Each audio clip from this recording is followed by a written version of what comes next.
Ani Edilisa Musuza oba Ani Eddie Kenzo yazaalibwawa era mu kibuga ki n'ebirala bwe bityo bitugenda okuba nti tukutuusako olunaku lwaleero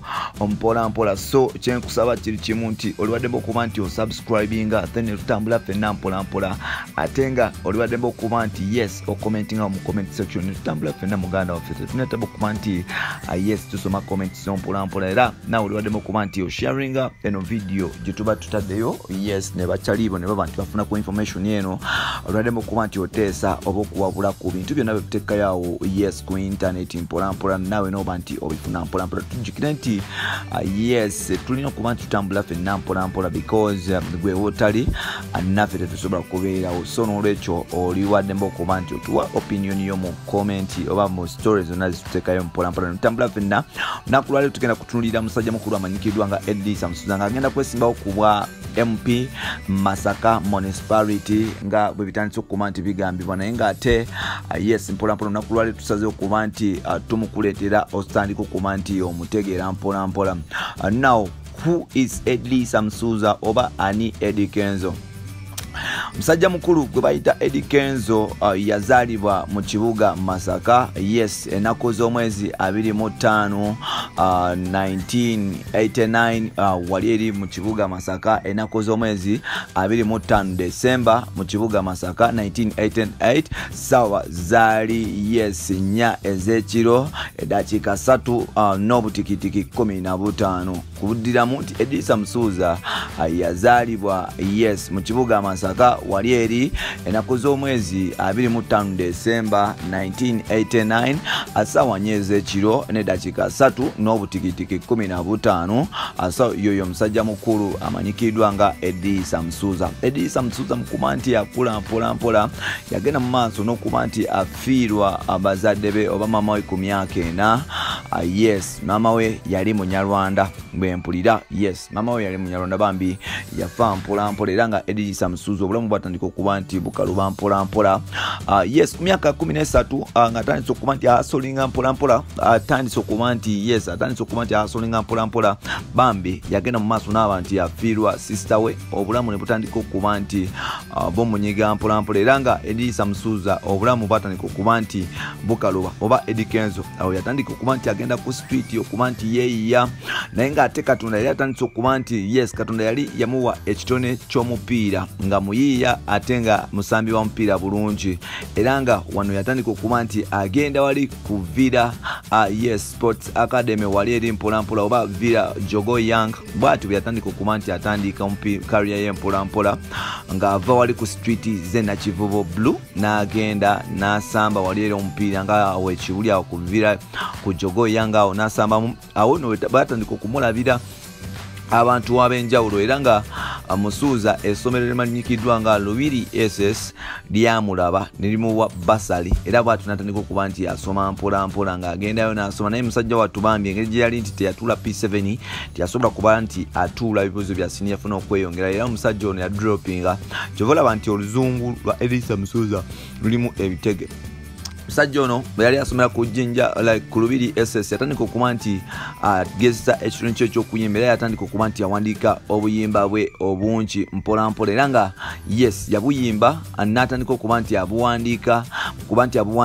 n'atandika okuba nti ahitinga studio mpola era nga studio gye yasookeramu yali ya Lexus Kalema yes Lexus Kalema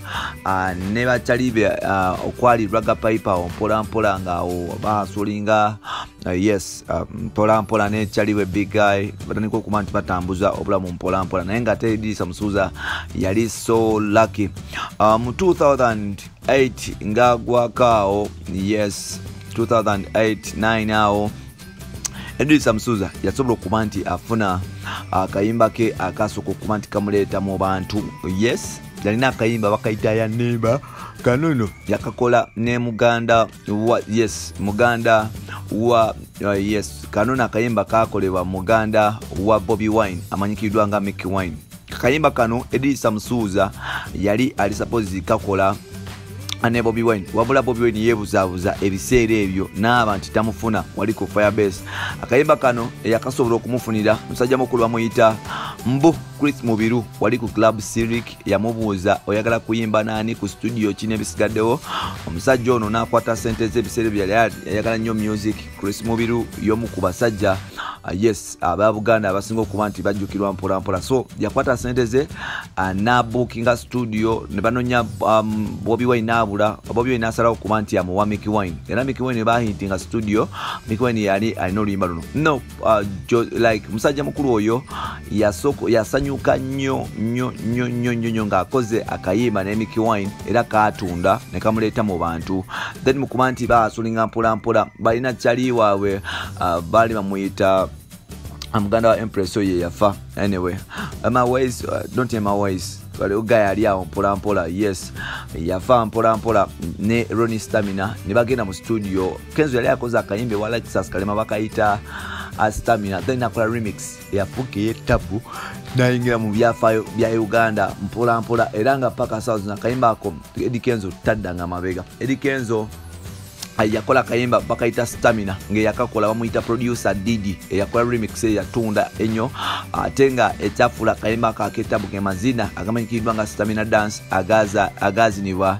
musajja mukulu amanyikidwa nga Ronnie era nga naye bamukazaako Ronnie Stamina kasajja kukasala ekisunsu kapa amazina malungi nnyo era Eddie Kenzo okuva kuolo taddanga mabega. Kayimba ako katambula nnyo era Eddie Kenzo kamuteeka kamuja mu bakopi ne kamufuula omulangira. Awo yatandika okufunira n'omukyala eyasooka amanyikidwa nga Tracy oyo yazaala Maya Musuuza era nga kayimba ako kasobozesa Eddie Musuuza okuba nti mu 2011 ayitibwa President Museveni okuba nti ayimba mu campaign ke headlininga campaign za President Museveni era nga guno omulimo yagobba ku Jose Chameleon. Jose Chameleon yakayimba kakamanyikidwa nga basima ogenzi ke kali suppose okuba nti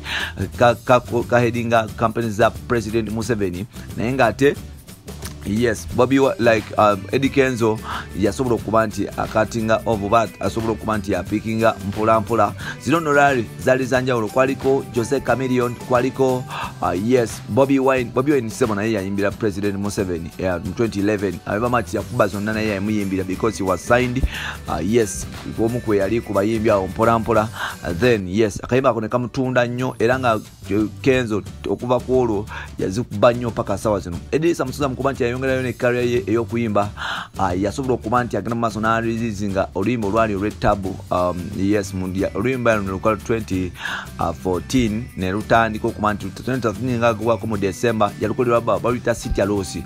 City Alosi yasobola okuba nti amuwangusiza awards nyingi nnyo mu Uganda ne mu Naira era nga wano we yasookera okuba nti yes winninga First Beat Award yasooka okuba nti eyingira mu Uganda mpola mpola. Eddie Musuuza yagifuna yes First Beat Award era nga yasooka okuba nti agenda mu category First International Act of course. Eddie Musuuza n'agenda mu byafaayo era nga oluyimba lwamutambuza amawanga n'abeera nti anominatingwa mu Nigerian Awards International n'aziwangulaawo Afrima International Awards Nigeria n'aziwangula Afrima USA